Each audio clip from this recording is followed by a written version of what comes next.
back down and shut your trap. It's time for Keeping It Sports with M3. Are you ready?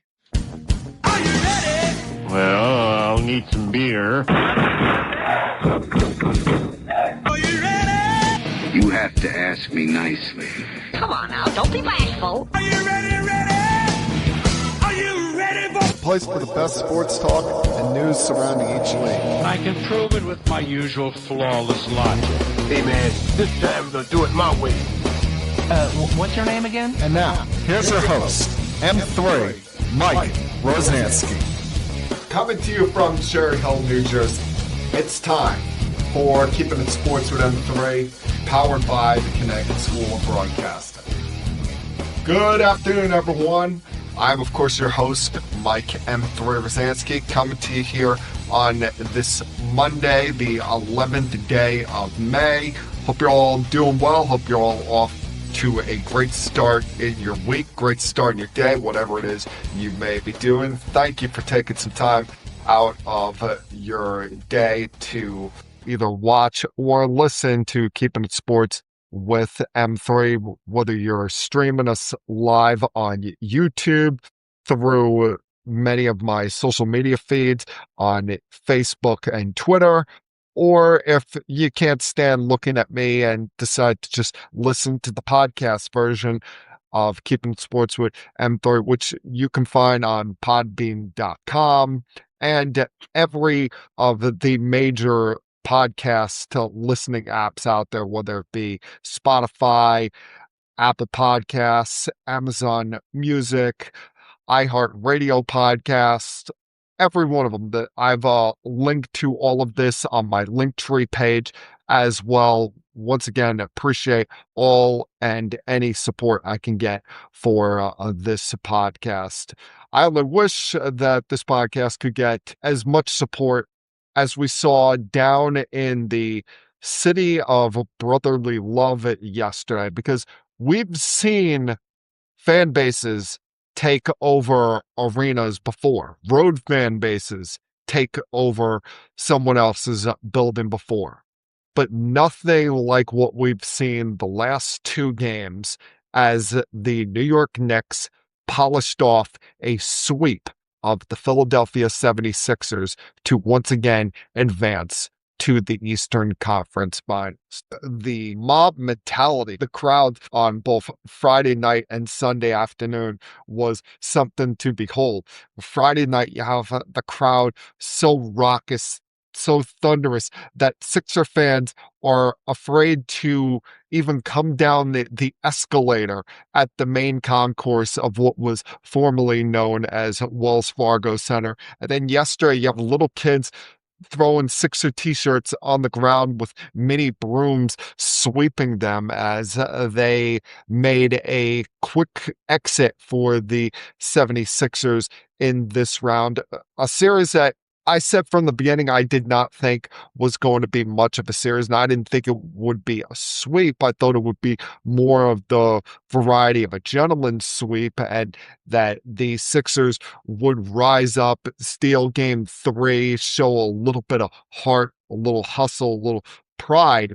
But once it got to 3-0 on Friday night, you knew where this was heading. You knew that the Knicks were going to make very quick work of this Sixer team, a team that only looked competitive for about a game and a half in this series, really did not muster up any sort of anxiety, any sort of a problem for this Knicks team. You expected what happened in game one. The 76ers are less than 48 hours off an emotional win against the Celtics up in Boston. That kind of turnaround, for anybody to expect them to muster any kind of fight against a Knicks team that had 3 or 4 days off in between games, would have been next to impossible.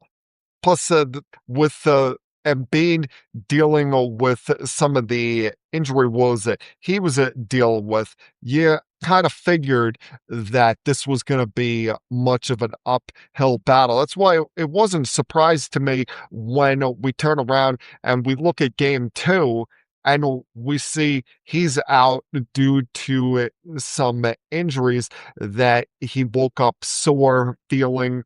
And he's never been the kind of guy that battles through even the minorness of soreness and left his guys out there to try to get the job done without him. Now, Maxey and company almost dragged them across the finish line, almost took advantage of what was a potential scary night for the Knicks all the way around. Not only the possibility of losing a game at Madison Square Garden, but the injury scare they suffered in the middle of the game when OG Anunoby went to the locker room and never came back. And with his history, even the slightest little tweak could lead to some long-term problems.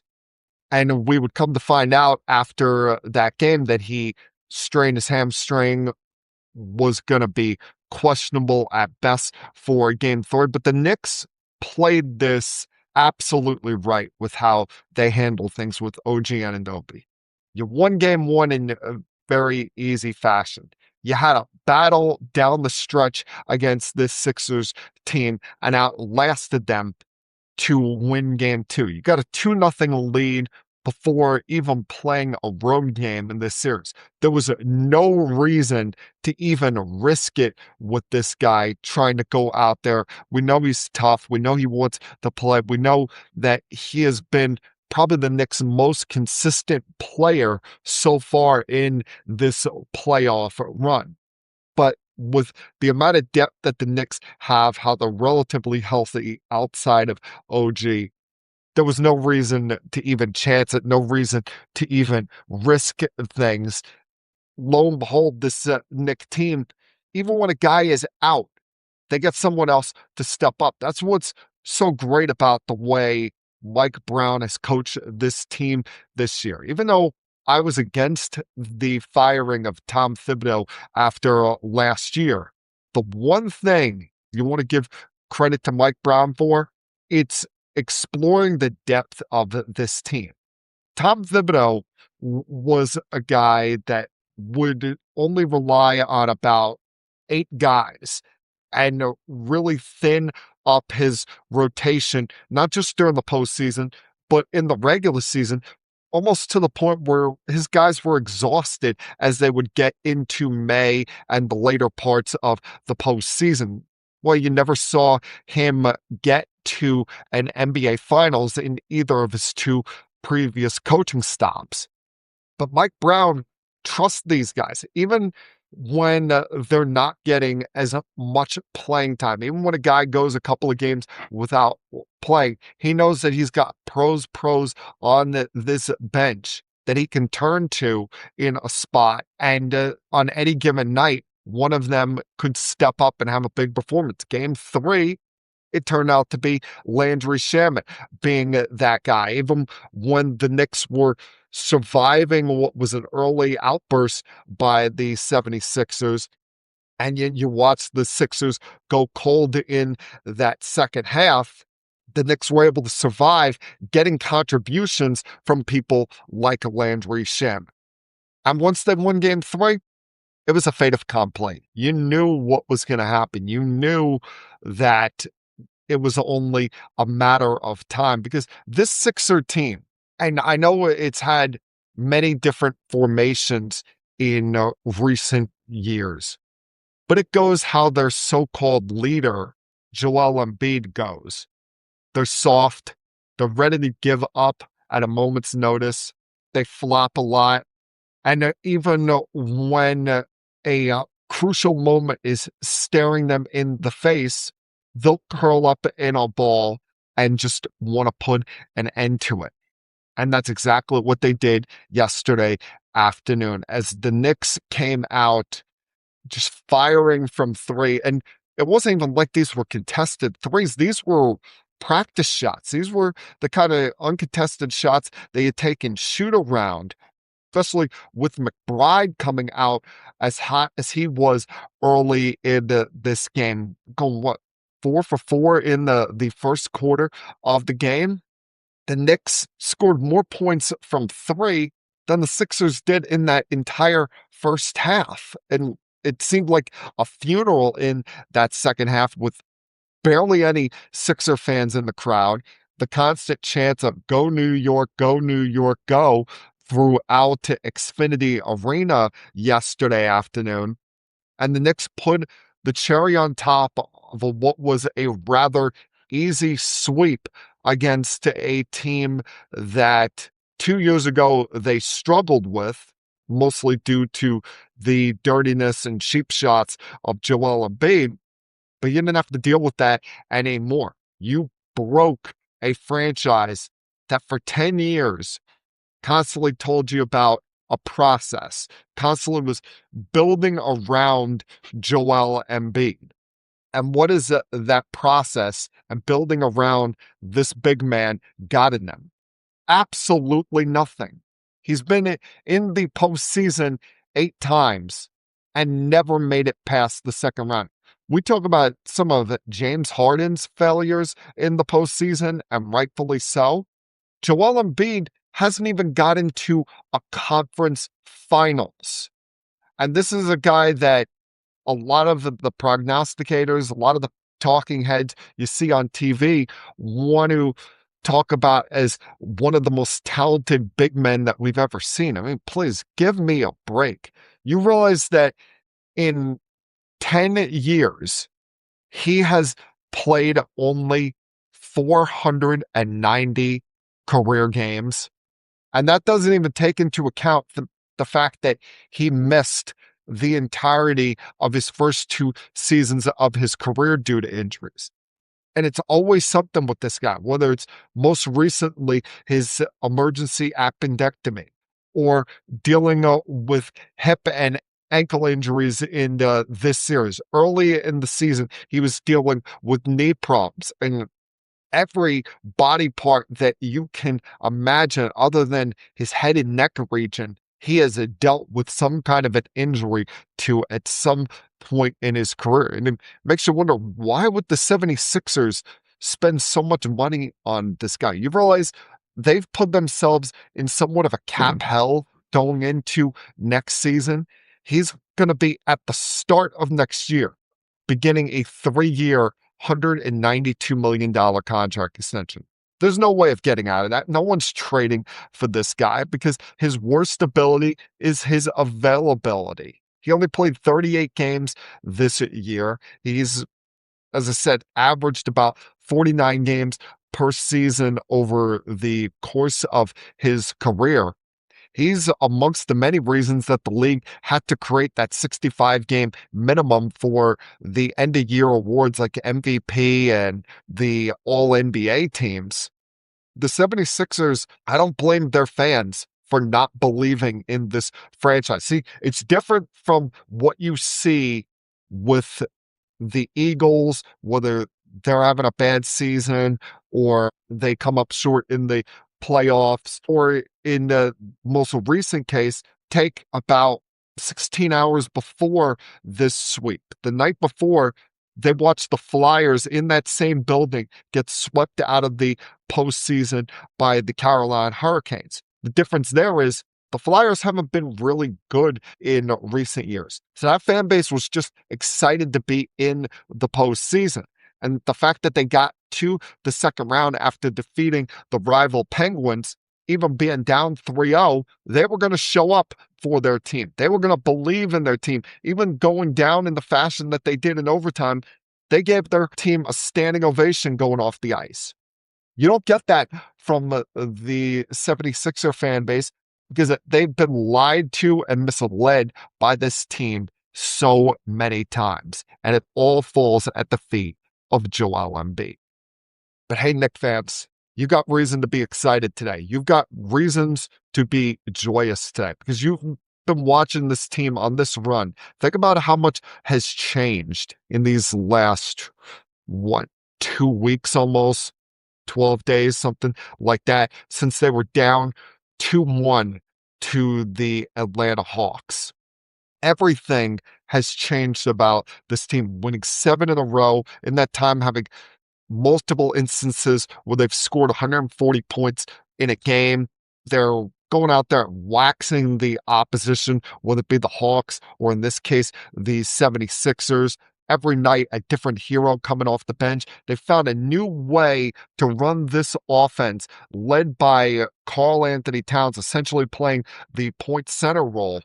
And now with getting this series done so early, yeah, you worry about being a little bit rusty because of the Eastern Conference Finals not starting until Tuesday, May 19th.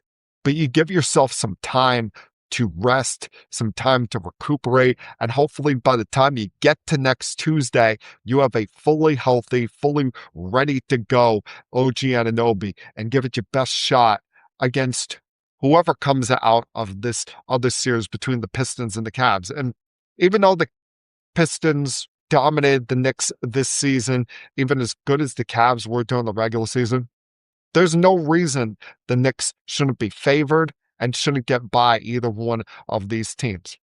They both provide different challenges in their own right, but I'm sorry, it would be an epic failure if the Knicks don't get by these teams. With what I've seen from both the Cavs and Pistons in this postseason and what you're watching from the Knicks over the last 2+ weeks, they are the favorite to come out of the East, and there is no team, whether it be the other two teams remaining in the East or any of the teams out West, that the Knicks or their fan base should be fearful of right now. Yeah, the challenges are going to get tougher from here. They always do in the postseason. But there's no reason to view yourself as an underdog, no reason to view yourself as anything less than any of these teams, especially what you're seeing out of this group and this coaching staff. You have every right to dream and believe in bigger things to come as this postseason carries on. All right, a lot I want to get to today. Give you some thoughts on the other 3 remaining postseason series in the NBA playoffs. Mix in some thoughts on some weird things happening with the Detroit Tigers in baseball, between an injury and a suspension that they're dealing with right now. Talk about the draft lottery that took place on Sunday afternoon, as well as some big news that occurred for the Jets in the last couple days. So try to fit it all in here over the next about 40 minutes or so here. Glad you guys can join me once again this week. And like I tell you each and every single week at this time, please sit back, relax, help put your feet up if you feel like it, and continue keeping it sports with M3. I'll be back.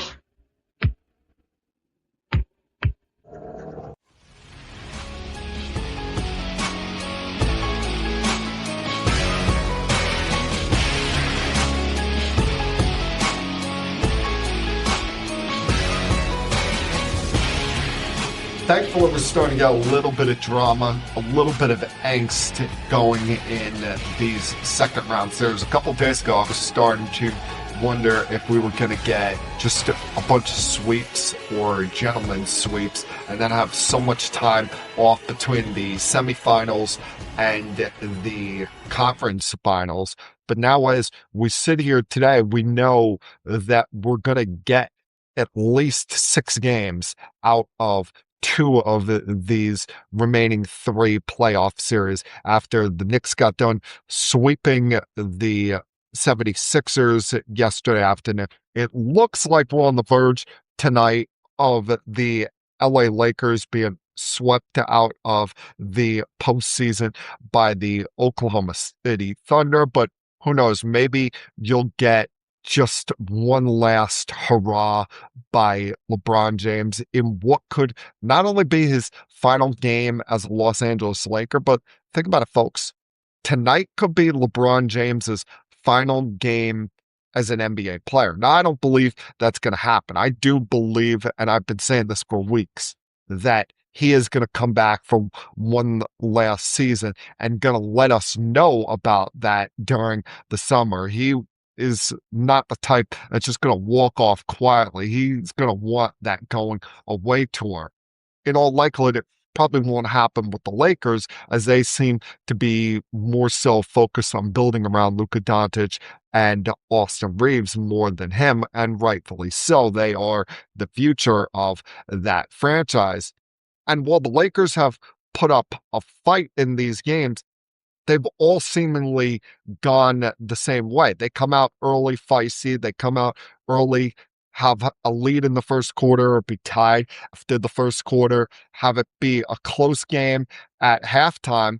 And then in the second half, the Thunder pull away. And the thing about the Thunder is, a lot of us don't like the way that they play basketball. The fact that they seem to manipulate the rules and get all the calls going their way. They've figured out a way to manipulate the foul system and get a lot of, should we say, cheap fouls going their way, especially SGA. But on any given night, even with the fact that SGA hasn't exactly gone off in this series, you see a different guy step up for them. Will it be AJ Mitchell, who's playing in the place of Jalen Williams? Or would it be in Game 3, Chet Holmgren?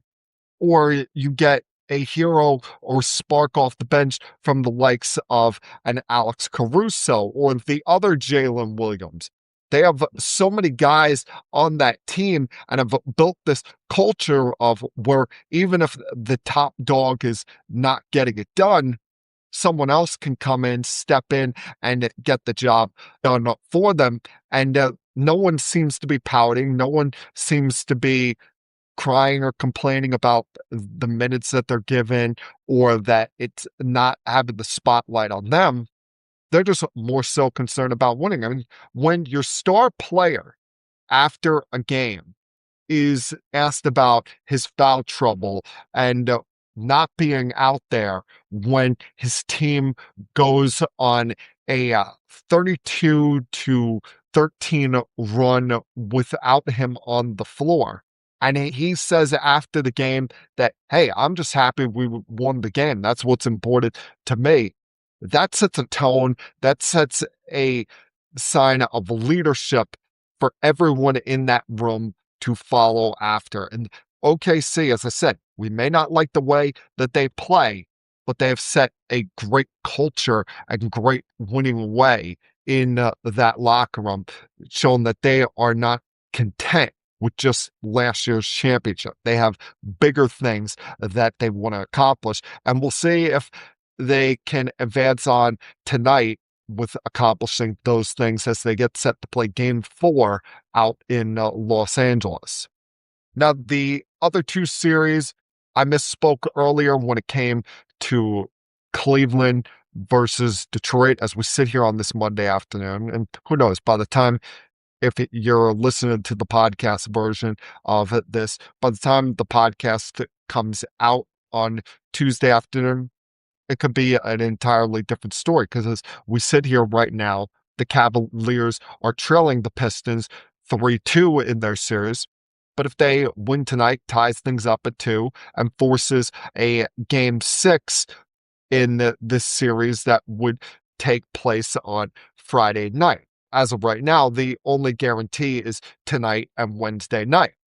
And they could have been in a real desperate situation, could have been in a real hole if they had not pulled things out on Saturday afternoon after dropping both of the first two games in Detroit. And you can't say that you were tired or didn't have enough time to recuperate, because the Pistons played a Game 7 just like you did and had to overcome a 3-1 lead. So how do you think they're feeling emotionally?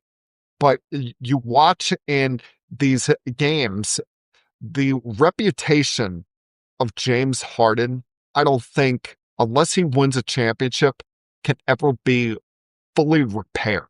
Because in the biggest moments, he does nothing but come up small.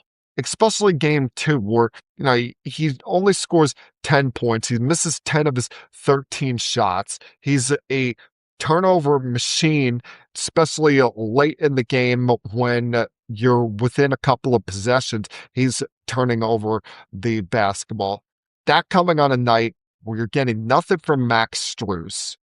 You get 1 rebound from Evan Mobley, who, if you're not getting anything off the glass from him, then what good is he out there on the court? That following off what was an extremely quiet performance from Jarrett Allen. With this Cavaliers team, for me to have any belief in them, not only do I need to see them force this series to be 2-2, but I need them to do something on the road.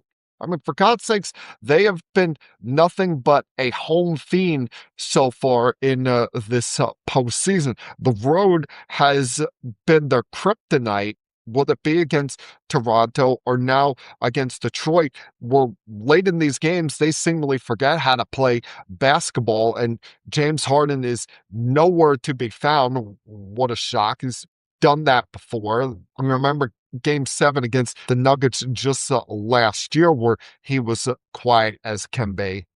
This combination, everybody wants to rave about it on television because of all the gaudy numbers that they put up in the regular season and how James Harden is going to be a future Hall of Fame. But I'm sorry, can he do something in the postseason?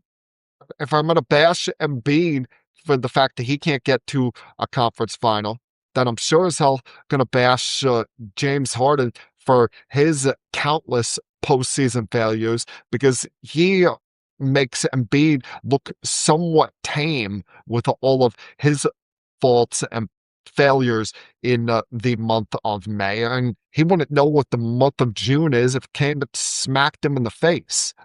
So how about tie up that series and then go prove me wrong? Do something that you've shown incapable of doing in this postseason and win a game on the road.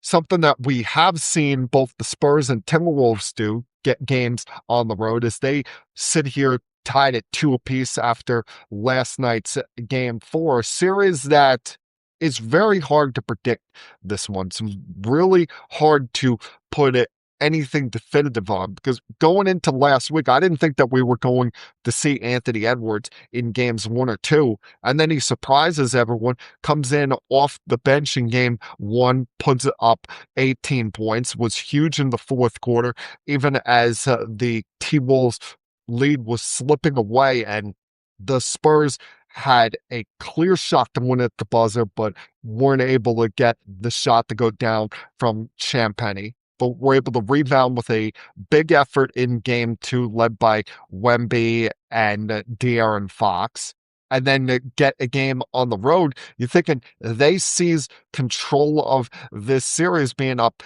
2-1 with the T-Wolves having their backs against the wall, knowing that they lose. They go down 3-1 back to San Antonio, but they get a gift going their way last night, with Victor Wembanyama getting ejected from the game in the second quarter when he threw that elbow at Naz Reid. And listen, 2 things can be true here. One, Victor Wembanyama has been getting hacked all over the place. I mean, he's getting beat up, and his coach, Mitch Johnson, has the right to be annoyed, the right to be frustrated.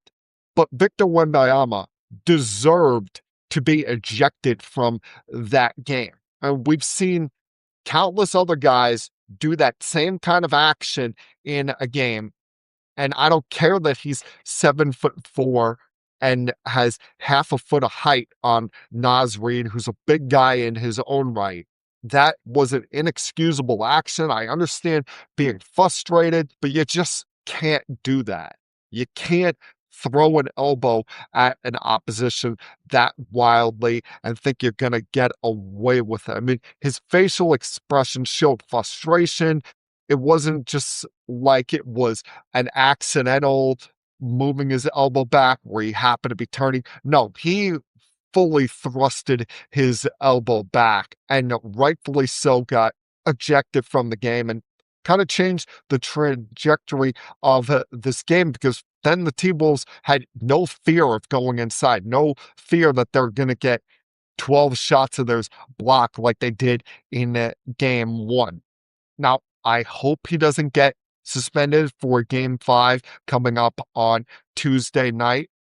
And I would like to think that the NBA is going to review this based on his history, the fact that he does not have the rap sheet of a Draymond Green or a Dylan Brooks, or if you even want to go back further, a Meta World Peace. He's not a guy that has been aggressively violent or taking cheap shots at other players, but he does deserve somewhat of a hefty fine thrown his way to say, listen, we understand your frustration.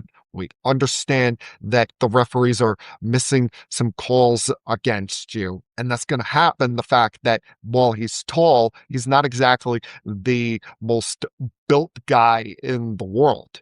But you just can't have an action like that taking place in an NBA game. Yeah, it sucks because he's one of the most remarkable talents, not just in the NBA, but across any sport in America.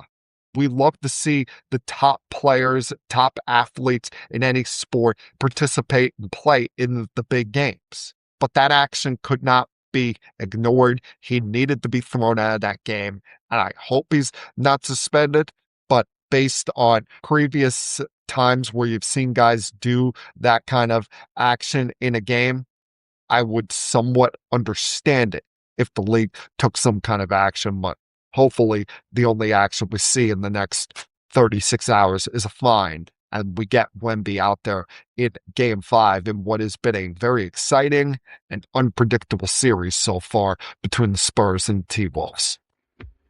I'll be back.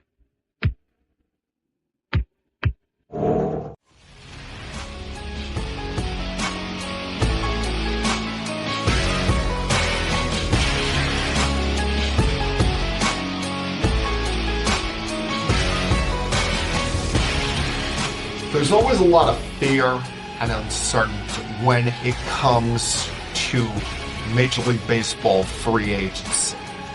When you're paying a guy, you're paying them for what they're going to do now, not so much what they're going to do in the future.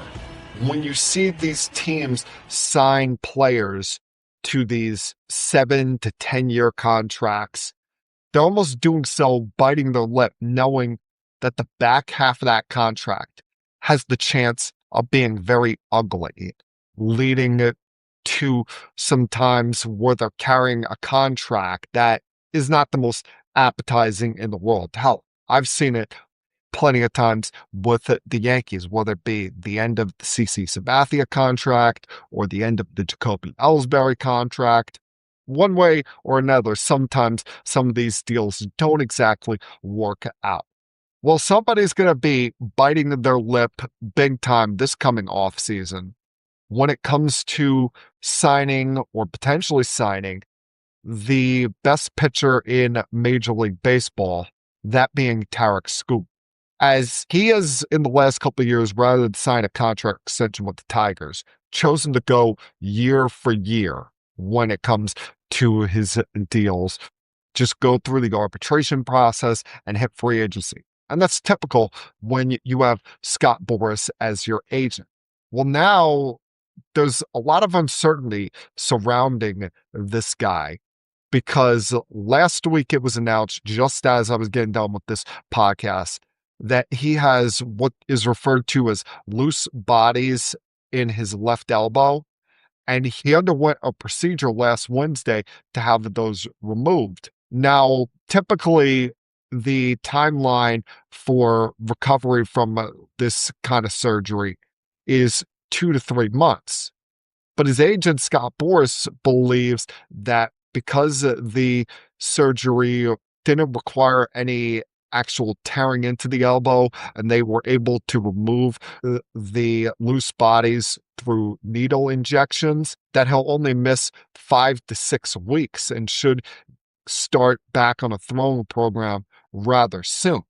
And where this becomes scary is because this is a guy that has had Tommy John surgery about 10 years ago, had flexor tendon surgery back in August of 2022.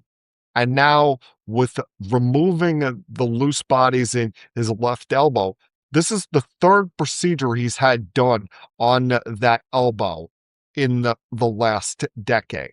Yes, he's still in his late 20s.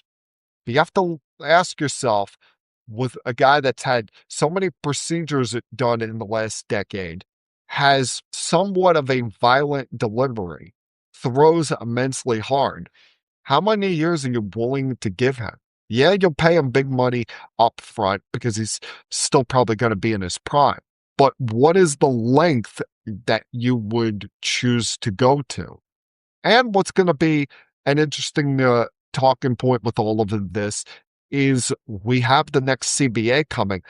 So is there going to be a restriction in the length of contracts like you see in the NHL? Is there going to be some kind of a salary cap put in place here? So those are going to be a lot of the questions to ask here. Now, I think he'll get a lot more years than his teammate Framber Valdez. I won't be sitting out there until mid-February, although Valdez has a rap sheet of his own right, and his rap sheet got extended once again this past week when, you can understand why teams weren't interested in signing this guy in free agency. Because yes, while he is a good pitcher, he's also an asshole. Let's look at some of the things that this guy has done in recent years. You had last year the incident in the middle of the summer where he gives up a grand slam to Trent Grisham, and then on the very next pitch, crossed up his own teammate, his catcher, Cesar Salazar. When Salazar was thinking it was going to be a breaking ball in the dirt, he throws a four-seam fastball right at his chest, which led to a lot of unrest in that clubhouse from both teammates and other coaches on the coaching staff.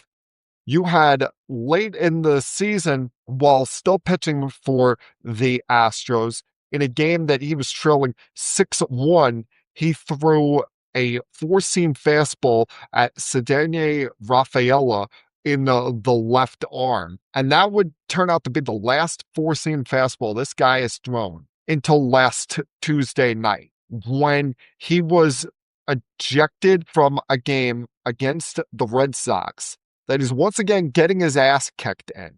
And he allowed 8 runs in the first 3 innings, gave up a massive home run to Wilson Contreras.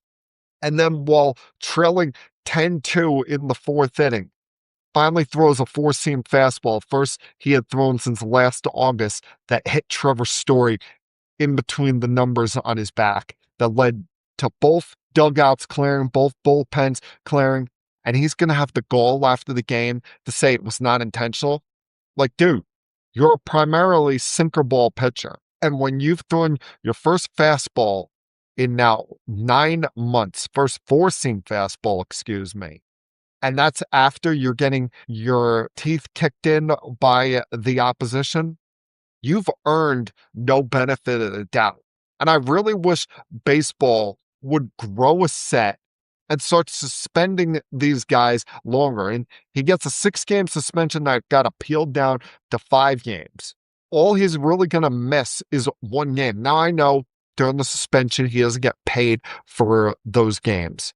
But come on, people. This was as obvious can be. You could tell when someone's obviously throwing at a batter. You've got to send a statement out there to these pitchers that it is not okay to throw at batters. It's understandable when one gets away. Then the opposition feels the need to retaliate. But you're throwing at guys just because they're hitting well against you, and you throw at Trevor Story when he's not even the guy that's doing the damage against you. It's Wilson Contreras. It's Willer Abreu. It's some of the other guys on the team. He's got to be looking out there like, why am I getting thrown at? and rightfully so, because Valdez comes across as a complete punk here and should have gotten a lot more than the 5-game suspension that he's now serving. It's weird. The Yankees have been on such a hot streak that you would have figured they go to Milwaukee and get swept over the weekend, and there would be panic, there would be uproar from the fan base. But I do like the maturity that I've seen from my fellow Yankee fan over the last couple of days across social media saying, it happens. It's not the end of the world. Yes, this weekend sucked. They played some sloppy baseball. The offense was completely non-existent. I mean, you look at these games, they get completely shut down by Jacob Mizorowski on Friday night, and that can happen to any lineup. When you have a young right-hander that's going out there and his average fastball is between 101 and 104, and he's throwing sliders at 97 miles an hour throughout that game, you can understand nobody doing any damage against that. But then on Saturday and Sunday, when you're facing some pitchers that you figure you have a better chance against, I mean, the Brewers have, despite their under 500 record coming into this weekend, have a solid young pitching staff, both in the rotation and in the bullpen especially. But the Yankees could get nothing going after the first inning home runs that they got on Saturday night from Goldschmidt and then on Sunday afternoon from Judge. Their offense was non-existent. Hell, there was a couple times where they had the bases loaded in these games and drove no runs across. I think it was yesterday they had the bases loaded up 2-0, could have put up a big crooked number and nothing. Went completely blank against the Milwaukee Brewers, and it came back to bite them in the later innings of these games when what is really the big issue, the only issue that you look at with this Yankee team right now. I know you can pick apart and say, oh, this guy's not hitting and that Trent Grisham has not been a good leadoff hitter. That's all fine and dandy to bring up. But the real big issue with this team is their bullpen. While I trust David Bednar, Tim Hill has been a rock. This weekend was the first time you saw even the most slightest of a step back from Heldrick as he gave up a home run on the first pitch he threw on Saturday night. A game that was the game of the three that really annoyed me in losing, because Cam Schlittler pitched so great even after taking the comebacker off his left calf in the first inning. He shook that off and went out there through 6 shutout innings, has an MLB leading 1.35 ERA. He was fantastic in that game, but had nothing to show for it because this bullpen could not get the job done. Heldrick and Duvall let things up in regulation, and then Cruz couldn't get the job done in extras when they had the 1-run lead. And then it gets followed up on Sunday with David Bednar giving up the walk-off home run to Bryce Terang. While I trust Bednar, the rest of that group leaves a lot to be desired. Bednar is fine as your closer. Tim Hill, a reliable lefty. But you got to get some more absolutes. I'm not asking for anyone to be Mariano Rivera. And I'm not saying that I got to have 7 to 8 guys out there that throw 104 miles an hour like what you're seeing Mizorowski throw on Friday night. But there's a lot of head cases out there. There's a lot of guys that leave you sitting on your hands when you watch them come out of these games. You're watching a different side of the Yankees this year, where in past years they would let things be. But you've seen, as I explained last week, there's been a sense of urgency by the Yankees so far this year with the moves that they're making. Would it be keeping Volpe in the minor leagues or sending Luis Gil back to the minor leagues and giving starts to Elmer Rodriguez? And now Luis Gil's not even going to be an option for them probably until July, as he's gone down with a injury on his pitching arm, and it's going to take several weeks for him to A, recuperate, and B, build things up again. At that point, I'd start building him back up as a reliever and see if that works. I mean, it hasn't worked as a starter for him so far this year. And also, I know he's going to be starting tonight after coming off of an illness a couple days ago. When this rotation gets healthy, I'd stick Ryan Weathers out in that bullpen and see what you can get out of that left arm for a couple of innings there. And he throws 97 as a starter. Who knows what he can throw in relief? So, well, yes, this past weekend sucked. I mean, you did get the bright spot of seeing the major league debut finally of Spencer Jones, albeit it coming due to the injury to Jason Dominguez. The Yankees have got to continue this sense of urgency that they've shown so far this year with the moves they're making. I'm not saying rush Garrett Cole back, as he had his most recent rehab start yesterday. We'll see when his next start is going to be, if that's going to be his last one, or if there's going to be one more after that. I know what kind of changes they make with the bullpen, whether it be Heel eventually coming back as a reliever, eventually moving Weathers out to the bullpen. I would take the top pitching prospect Carlos Legrande with some of the pitching depth that they have now and convert him into a bullpen guy and see if he can be this year's Jabba Chamberlain. Look it up, kids, if you're not old enough to remember that. And get some more definites, more answers out in that bullpen, because clearly the likes of Duvall has not been the answer. You worry about Heldrick and his magic carpet ride slipping away. Cruz has been up and down, especially when it comes to the walks. And after that, you have no one you can rely on. I mean, Paul Blackburn, Jake Bird, give me a break here, people, on those. You're going to need this bullpen because this first month they're going to be back. Speaking of Rodon and Cole, they're probably going to be babied along and allowed to pitch at most 6 innings as they're still trying to get their feet under them, because what they went through in rehab is more like spring training for a pitcher. So you can't expect them to come out the gates and just be dominant, lights out from the very beginning. Them in their first few starts in the big leagues after these rehab appearances, it's going to be like the start of a regular season for them. So you're going to be trusting on that bullpen a lot in those kind of starts for those guys. And you'd like some real answers there, especially at a time where, think about it, as great as the Yankees' start has been, with this sweep this last weekend, and the fact that the Rays were handling business against the Red Sox in Boston, the Yankees have actually fallen behind the Rays by 1 game in the AL East.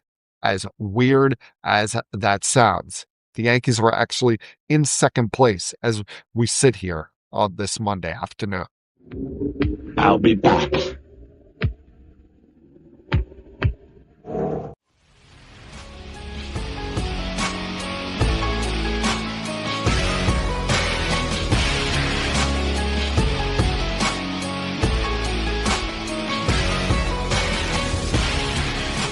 Now, Sunday wasn't exactly all happy and joyous in the tri-state area when it comes to basketball. While Knicks fans everywhere were celebrating their playoff sweep against the 76ers and moving on to the Eastern Conference Finals once again, the 5 Brooklyn Net fans that are in the area, including yours truly, were once again mourning and depressed the results of the NBA draft lottery, as the Nets, who went in with one of the 3 best chances to get the first overall pick in the draft lottery, slipped from a top 3 spot all the way to picking 6th in this coming year's NBA draft. Yeah, they rewarded the Washington Wizards, who have been a toilet team for a decade, gave them the number 1 overall pick.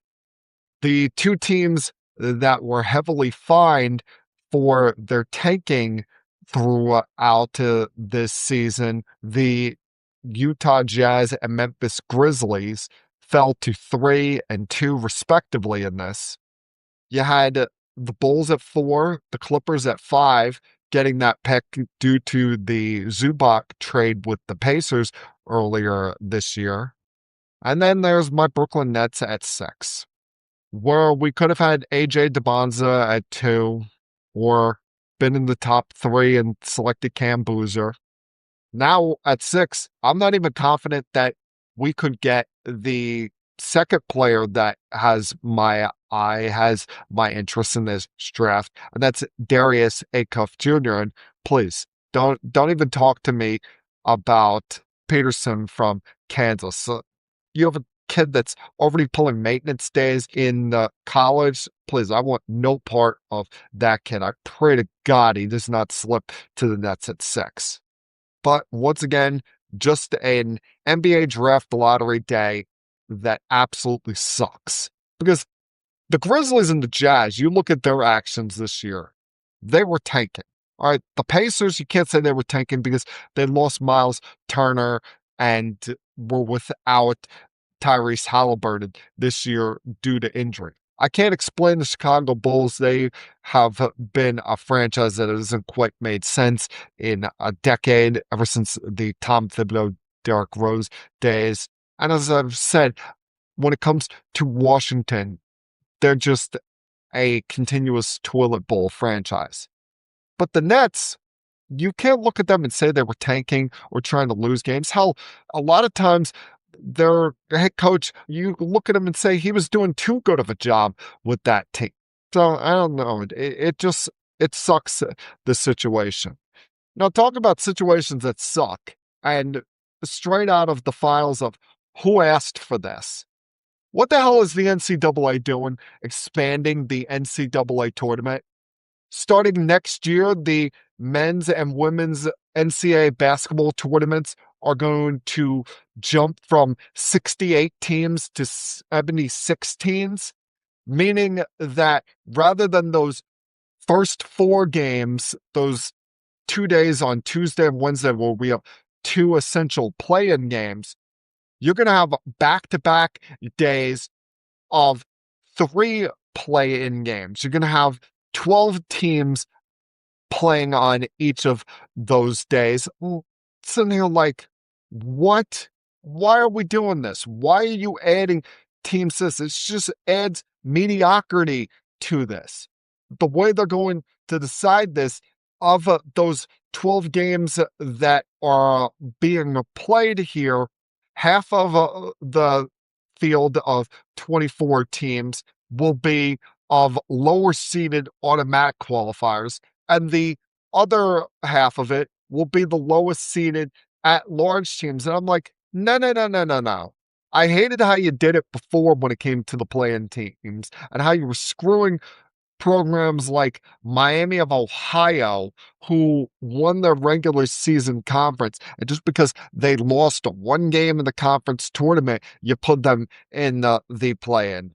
To me, if you win your conference tournament or you win your conference's regular season title, that's it. You're in the NCAA tournament. And I'm talking about the main field, not the, you got to play on Tuesday or Wednesday in Dayton or whatever West Coast location that they're choosing to decide this. No, that is not the way that this should be done. You want to have all of these spots where the Big Ten and the ACC or the Big East or whatever, all these big boy conferences, they're having anywhere from 7 to 11 teams represent them in this tournament.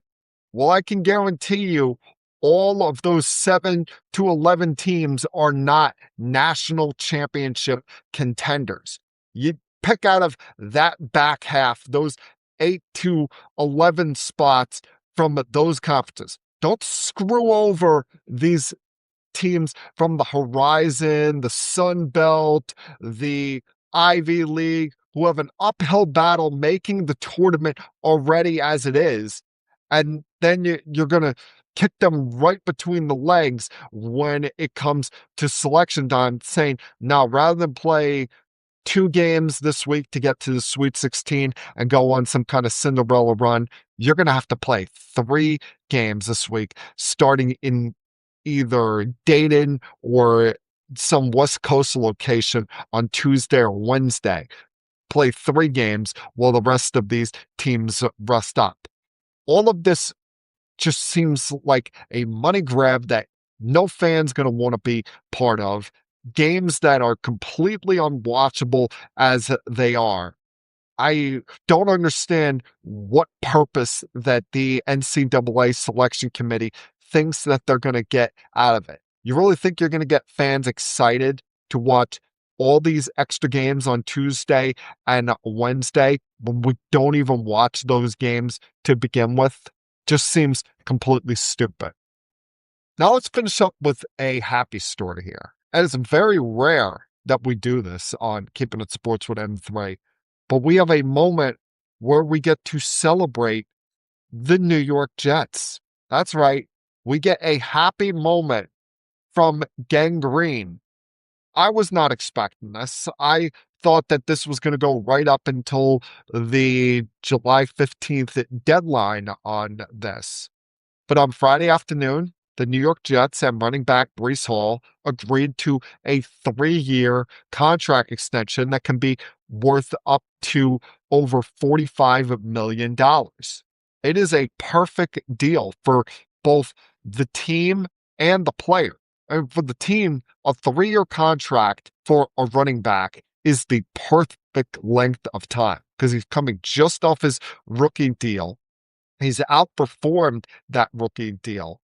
And now you get the remainder of his prime years. I mean, you hope that he's great beyond this 3-year deal. You pay him for 2 years upfront guaranteed. And then after that, if he's still performing well, you can potentially talk about another 3-year contract. But you're not locked in, tied in for 6 years like you would, say, a quarterback or an edge rusher potentially, or a wide receiver. That's a perfect length of time for a running back contract. And Breece Hall gets a good chunk of change here in his own right. Annually, he'll be the 3rd highest paid running back in the league behind Saquon Barkley and Christian McCaffrey, just ahead of Derrick Henry. He gets $29 million guaranteed. That's more than Derrick Henry and more than the recent Super Bowl MVP Kenneth Walker. And this is a guy that at 25 years old, even despite how bad the Jets have been during his time, has continuously put up good numbers. Last year, he had a career high of over 1,000 yards rushing. He only had 36 receptions, but you have to remember, the Jets quarterback position was probably the biggest mess in the entire NFL. Will it be Justin Fields afraid to throw the football, Tyrod Taylor getting hurt, then Brady Cook, who probably shouldn't even be in the NFL to begin with. For the fact that since his rookie year, he's been able to compile over 5,000 yards from scrimmage, even despite the chaos that there's been at quarterback. He's been a remarkable player, even at a time where things have been really ugly. I mean, the Jets are going on 15 years without a playoff berth. Him and Garrett Wilson have been the only proven playmakers up until now on this team. And even at a time when you thought maybe with them trading Sauce Gardner and trading Quinn Williams last year, that he was going to be traded as well, they held on to him and they've rewarded him. And now they've made this into an offense led by Frank Wright at offensive coordinator, where any young quarterback could be licking their chops to join this team, even with the poor recent history that they have. Because you've got Breece Hall locked up here for the next couple of years. You got Garrett Wilson under contract. You just added in the draft Kenyon Sadiq and Omar Cooper Jr. You've got another young tight end on this team in Taylor. Braylon Allen as a backup running back has shown some good things. A.D. Mitchell as a 3rd wide receiver looks like a workable, usable part here. And this offense is going to at least look like a professional offense because I think Geno Smith is going to have something to prove here this year after what was an ugly year for him with the Raiders last year. I'm not saying the Jets are going to be a playoff team, and no one should be expecting playoffs. But is it fair for me to ask that I'm sitting here the week after Thanksgiving, and when the Fox and CBS puts up that playoff board of division leaders, wild card teams, and then teams in the hunt, is it fair for me to ask for the Jets to be one of those teams that's listed as in the hunt after Thanksgiving? I don't think that's unfair. I don't think that's unreasonable. Well, yes, the Giants have much higher expectations than the Jets going into this season. And in all likelihood, the Jets are going to begin the season on the road after the news that broke from NBC this morning that the Giants will host the Dallas Cowboys in the first Sunday night football game of the regular season. But I don't think that this team is going to be a doormat this year. I think they're going to look like a somewhat respectable bunch over the course of this season. I still have a lot of questions that need to be answered by the head coach and Aaron Glenn. But this general manager, Darren Muji, has done a remarkable job rebuilding this roster the right way. As long as the owner, that kook job, stays out of this, and you get something out of the head coach, and you find your quarterback in next year's draft, this Jet team is not far away from being a team that is in the postseason and makes some noise. And quite frankly, as a Jet fan, that's all we've been asking for the last 15 plus years.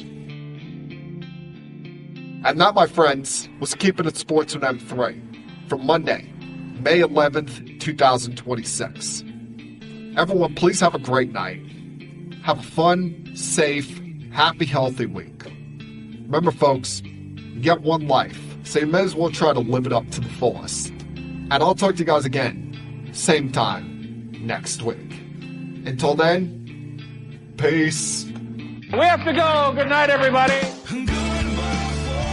I have had enough of you! Thank you for all the fun. Thank you. Hey, shut up, will you? I don't want to see you, I don't want to hear you, I don't want to smell you. Now leave. I'll be back.